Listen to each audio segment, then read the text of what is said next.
So the break did not actually last very long. I think it lasted in total about a week and a half, 2 weeks.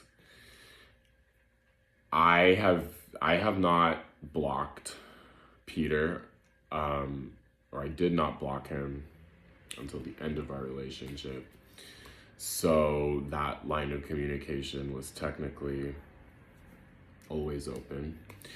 And what I believe happened, what I believe I remember happening, was that I went into Target and I looked for an excuse to go and see him, and it worked. He saw me and he texted me later on in the day saying how nice it was to see me.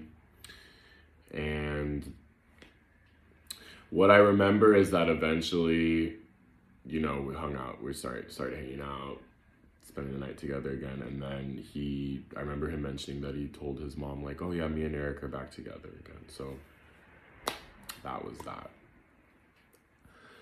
The rest of the year was largely uneventful. So if we remember how 2020 finished up, there was that little thing called the election. It was actually really, really, really nice to have somebody while that was going on.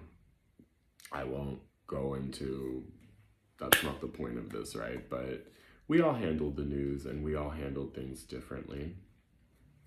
That's all I'll say. So that I do remember was really nice. And then Peter actually stayed in San Francisco for the holidays. He may have gone home for Thanksgiving, but he stayed for Christmas. So I remember it was actually really nice spending the night with him, Christmas Eve, and then like waking up and spending Christmas morning together. And we got on a FaceTime with his family back in Michigan. So I got to meet and say hi to his grandmother, who has since passed away, and his sister. And of course, I already have met his mom in person. So that was nice. And he had a gift for me, which I felt terrible because I did have a gift for him too, but I didn't have it ready to go for the family FaceTime, the family Zoom. And then mind you,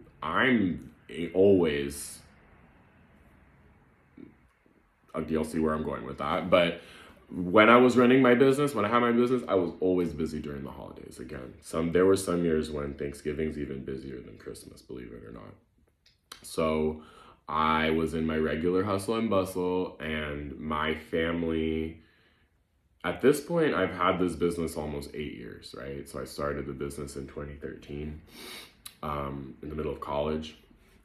And my family understands that, like, I come and I visit when I can, and then I have to get back and work with my clients. So in San Francisco, not everybody has a vehicle. A lot of people don't. Kind of like New York, but not to that extent. I think New York's a lot more like that. Carless city. Doesn't make really a lot of sense to have a car. So what I'm getting at is that the holidays is when I normally will have a vehicle. I normally will rent one because I'm so all over the place, I will have between, if I'm not also watching a place overnight, at the top of my game, I had between 14 and 16 appointments. And like I mentioned earlier, I had served my 1,000th client, which was not even something that I was necessarily aiming for. And I'm not trying to deviate too much from the story, but you'll see in a moment why I'm giving you all these details.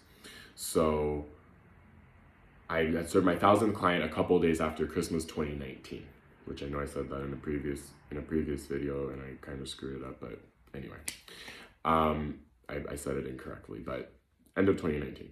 So come 2020, I'm still hustling, right? I'm still, again, it's the holidays, travel came back with a vengeance. And I remember that Peter and I actually spent a really nice New Year's Eve together. We kind of had some fancy, like, I think he did get a bottle of champagne. I don't drink, so my memory's a little fuzzy. I think we also had sparkling, but we like had the little charcuterie board. Got some like olives, tried to be a little fancy for New Year's Eve that year. I do remember that. And then voila. It was a brand new year, 2021. I know that there were many of us who hoped that 2021 would be better than 2020, but here's the deal. I didn't actually have a super bad 2020. I think 2020 was really bad for the collective. I think 2020 was 2020, right? I don't have to remind you guys what it was like waking up to a news cycle every day. But for many, many, many, many, many reasons, 2021 was so much worse. As a matter of fact, 2021 ranks as one of the worst years in my life. And I know that's true for a few people who are in this story. So I know that I've been hinting at a big announcement. That announcement's actually going to come at the end of March. And there was actually a good amount of things that happened before I made that announcement. So, namely, this actually came out of nowhere, and it ended up working out very well. But towards the beginning of January, I finalized a deal for the sale of my client list. So I sold my business. And that was in the works for like a couple of months, right? Like way back here, I knew that it was something that was going on. I won't give too much details because it was done to a private party, and it's a private sale. So anyway, it all happened so quickly that all of a sudden I'm like, oh wow, I'm without the business that, and again, it was a decision that I made, and it partially had to do with the announcement that I'm getting ready to make in March. Don't want to get too ahead of myself. But all of a sudden, something that had been a core part of my identity. Do you think that I reached 1,000 unique clients because I was twiddling my thumbs? No, this was my source of income. This was the business that I had built from the ground up, that I had run in 3 different cities in California, that I had poured my blood, sweat, and tears into. That literally I started after I dropped out of UCLA after my sophomore year of college, but that's a whole other story that I'm not going to get to in this. But any entrepreneur will tell you, your first business, not everybody ends up selling their business. Again, it's something that I took a second to come to terms to, but it was kind of a big deal. Okay, being a pet sitter, being a pet care provider was a huge part of my identity. I wanted to go to veterinary school, and then all of a sudden it's like the universe is very much making it clear, or so I thought, that it's like almost as though I'm getting the blessing for this career change, this shift. And boy was I wrong. Boy was I in for quite a ride. I will say that. And there is couple more things that happened that I need to tell before I divulge what that announcement was at the end of March. I will say this though. When I met Peter, right off the bat, I told him, and I said, look, this is what I'm gonna do in the next few months. I understand if you don't want to sign up for this. And his reaction was actually very positive.